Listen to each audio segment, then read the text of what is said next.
Saya Ahmad Lukman Bayaki. Baik, selanjutnya izinkan kelompok 2 untuk memaparkan materi tentang pengajuan sertifikat halal. Pengertian sertifikat halal.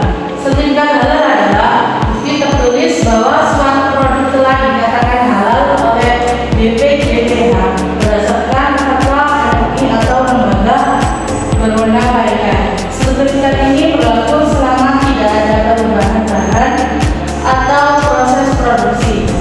Jika terjadi perubahan, pelaku usaha wajib memperbarui sertifikat halal.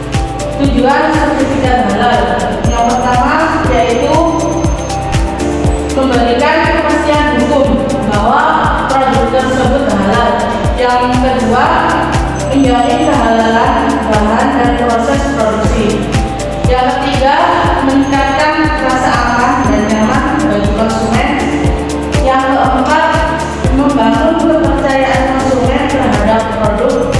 Yang kelima, yaitu mendukung kelancaran pemasaran produk halal baik di dalam negeri maupun ekspor. Ada yaitu manfaat sertifikat halal. Yang pertama yaitu menjamin produk aman dan halal. Jadi konsumen merasa tenang karena tahu produk tidak mengandung bahan haram atau berbahaya. Yang kedua yaitu meningkatkan kepercayaan konsumen. Jadi konsumen lebih percaya dan loyal karena tahu produsen peduli terhadap kualitas dan kehalalan. Yang ketiga yaitu memperluas pasar. Jadi produk bisa dipasarkan ke komunitas muslim, bahkan bisa diekspor ke negara yang mewajibkan sertifikat halal. Yang keempat, nilai tambah produk. Jadi produk yang sudah bersertifikat halal dianggap lebih berkualitas dan profesional. Yang kelima, meningkatkan citra perusahaan. Jadi perusahaan dianggap bertanggung jawab dan punya komitmen terhadap standar keagamaan dan kesehatan. Yang keenam yaitu memenuhi kewajiban regulasi. Jadi di Indonesia sertifikat halal ini diwajibkan untuk produk tertentu memiliki berarti patuh hukum. Yang keenam, membedakan dari kompetitor. Jadi di antara banyak produk sejenis, sertifikat halal bisa jadi keunggulan yang membedakan. Yaitu jenis produk yang dapat disertifikasi halal untuk makanan. Yang pertama itu ada minyak nabati, yang kedua buah dan sayur olahan, yang ketiga coklat dan permen, yang keempat produk tepung, mie dan kerupuk, yang kelima roti, kue basah atau kering, yang keenam tempe, tahu, sari kedelai, yang kelima gula, madu, sirup, yang keenam saus dan bumbu. Selanjutnya untuk produk minuman itu ada yang pertama itu sari buah dan sayur, yang kedua minuman teh, kopi dan susu, yang ketiga minuman tradisional. Nah, di sini sertifikat halal itu ada dua pengajuan. Yang pertama itu pengajuan reguler. Jadi sertifikat ini dapat didapat setelah produk diperiksa oleh auditor halal dari LPH, Lembaga Pemeriksa Halal. Nah, ini berlaku untuk semua skala usaha, besar, menengah, kecil, dan mikro. Bisa untuk produk berupa barang maupun jasa. Yang ketiga, setelah diperiksa, penetapan halal dilakukan oleh Komisi Fatwa MUI. Jadi, sertifikat halal yang lengkap lebih cocok untuk usaha produk beragam atau lebih besar. Ini menggunakan pengajuan reguler. Yang kedua yaitu pengajuan self-declare. Jadi pernyataan mandiri khususnya ini self-declare ini digunakan untuk usaha mikro dan kecil, tidak melalui auditor tanpa dibantu oleh pendamping proses halal. Produk harus sudah terdaftar di sistem halal. Penetapan halal tetap dilakukan oleh Komite Fatwa.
negeri, silakan pilih opsi dalam negeri, lalu klik selanjutnya. Kamu akan diminta masukkan nomor induk usaha atau NIB. Pastikan kamu masukkan angka NIB dengan benar, karena ini adalah data wajib yang akan digunakan untuk memverifikasi usaha.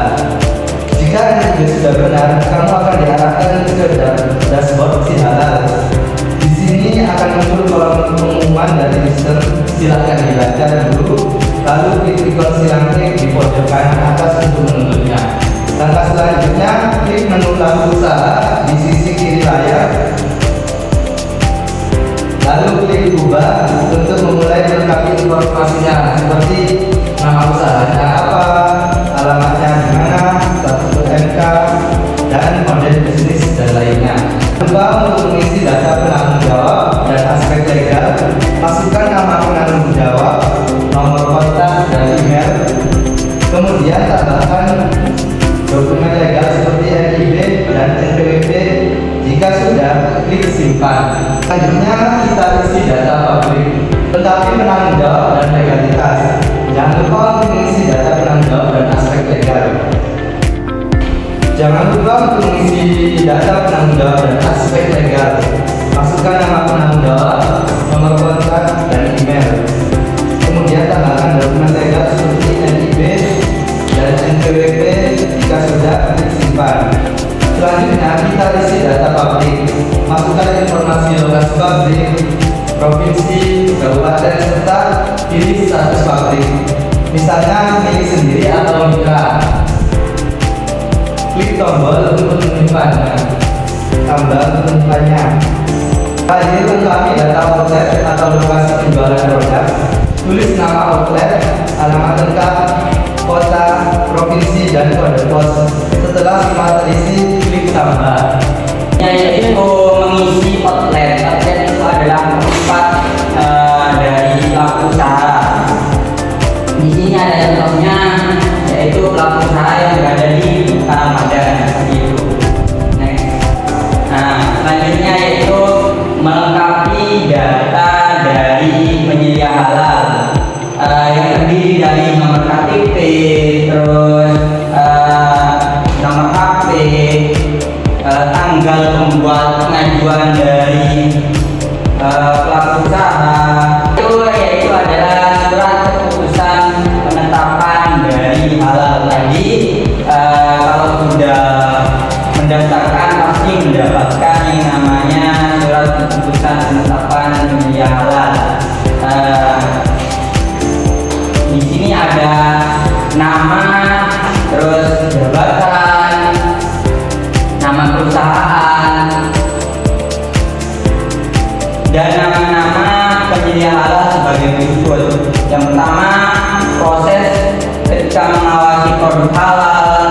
Dua, menentukan tindakan perbaikan dan pencegahan. Tiga, mengkoordinasikan proses produk halal tersebut.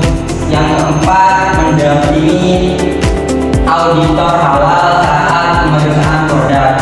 Dengan keputusan penetapan ini dibuat untuk dilaksanakan sebagaimana mestinya.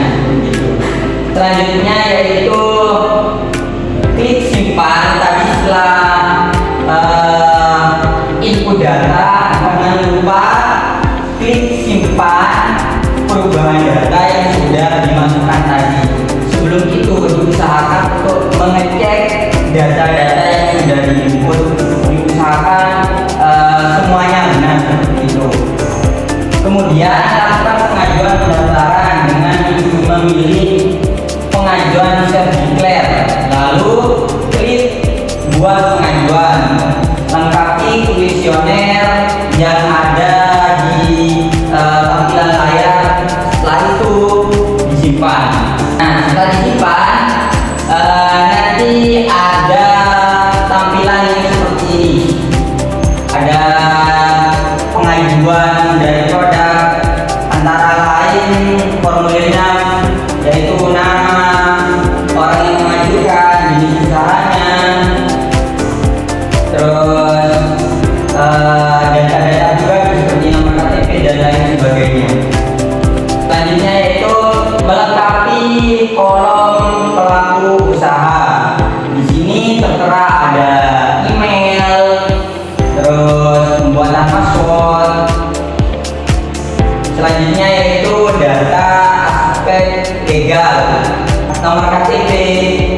lainnya.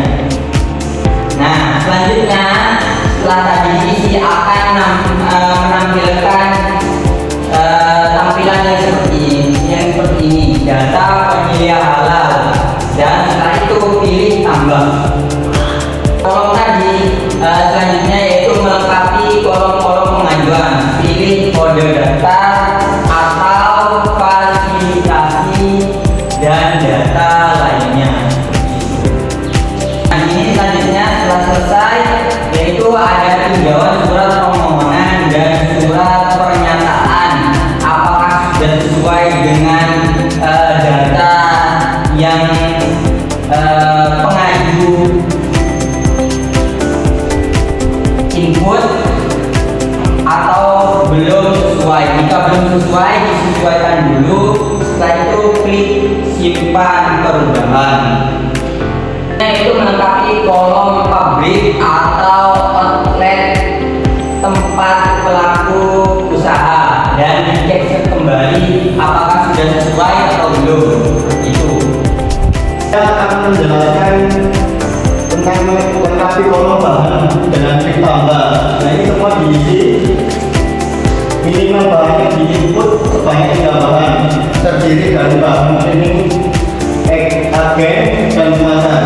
Ini diisi, lalu ditambahkan nama produk, merek, nama produsen, nomor sertifikat, klik action. Ini diisi, lalu pilih jenis bahan, katakan sebagai bahan, klik tambah. Ini diisi juga. Data bahan, pilih tipe bahan bersertifikat. Ini tambah data bahan, diisi sampai selesai dan kembali ditambah. Cari bahan bersertifikat, klik action. Ini juga. Pilih jenis bahan sebagai cleaning agen, lalu klik tambah. Kalau sudah selesai diisi semua, dan tambahkan lagi data bahan, pilih tipe bahan tidak bersertifikat. Pengisian produk, klik tambah, lalu pilih klasifikasi produk. Nah, itu bisa diisi dengan yang di bawahnya itu. Pilihan produk, nama produk, merek, dan unggah foto produk ditambah. Catatan untuk self declare maksimal 10 produk. Pengisian produk halal, isikan proses pembuatan produk pada lalu klik tambah. Dan pengisian produk ditambah, isikan proses produksi sampai selesai. Pernyataan dokumen ikrar halal masuk ke tab pernyataan. Untuk dan baca dokumen ikrar terlebih dahulu. Jika setuju dengan semua pernyataan yang diberikan, klik tombol setuju. Ini adalah bentuk komitmen pelaku usaha dalam menjaga kehalalan produk. Kembali klik kirim. Setelah kembali akan muncul ke halaman bidang pengajuan self declare. Klik kirim. Lalu setelah kirim akan muncul pop up. Klik kirim, selesai. Yaitu contoh UMKM yang sudah terbit sertifikat halal. Nah, di sini contohnya yaitu produk keripik Dusun Tiara. Di sini saya akan menjelaskan profil UMKM. Nama UMKM keripik Dusun Tiara, pemilik Sutiana, alamat Ketabeng, Pondokoro, Kecamatan Kedayan. Nama produk makanan ringan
cuci singkong dengan air sampai bersih.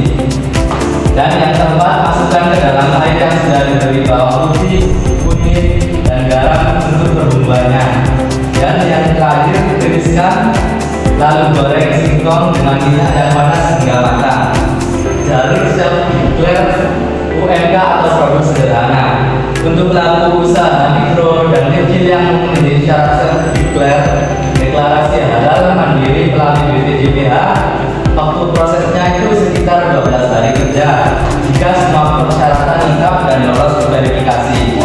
Rincian prosesnya antara lain yaitu pengajuan gizi halal, itu biasanya jam kerjanya 0 sampai 1 hari, dan verifikasi oleh pendamping proses produk halal BPH itu sekitar 5 hari kerja.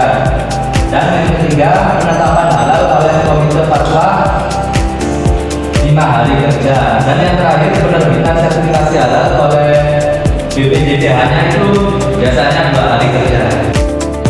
Jalur reguler melalui LPH dan sidang fatwa MUI untuk usaha menengah dan besar atau bisa disebut sebagai produk yang kompleks. Waktu prosesnya yaitu dari 21 hari sampai 45 hari kerja. Bisa lebih dari itu tergantung dari kompleksitas produk dan nomor antrian. Rincian prosesnya yaitu pertama, pemeriksaan oleh lembaga halal atau LPH selama 15 hari kerja. Selanjutnya yaitu sidang fatwa MUI selama 3 hari kerja. Yang terakhir yaitu penerbitan sertifikat halal oleh BPJPH selama 7 hari kerja. Nah, selanjutnya ada kesimpulan dari awal penjelasannya sampai yang barusan terakhir itu, yaitu pengajuan sertifikat halal merupakan langkah penting bagi pengusaha mikro atau UMKM untuk memastikan produknya aman, halal, dan sesuai dengan standar yang ditetapkan oleh BPJPH. Melalui proses tersebut, pendampingan pelaku usaha dibimbing mulai dari identifikasi bahan, pengisian data, hingga verifikasi dokumen. Seluruh bahan yang digunakan harus jelas asal-usulnya dan status kehalalannya. Karena mayoritas di Indonesia itu beragama Islam seperti itu. Dengan mengikuti proses ini, pelaku UMKM atau itu tidak hanya meningkatkan kepercayaan konsumen, tetapi juga memiliki peluang yang lebih besar untuk memperluas pasar, khususnya ke sektor retail modern dan lembaga pemerintah yang mensyaratkan yang namanya sertifikat halal. Nah, sekian dari kelompok 2. Ini yang dapat kelompok kami sampaikan, kurang lebihnya mohon maaf. Wassalamualaikum warahmatullahi wabarakatuh.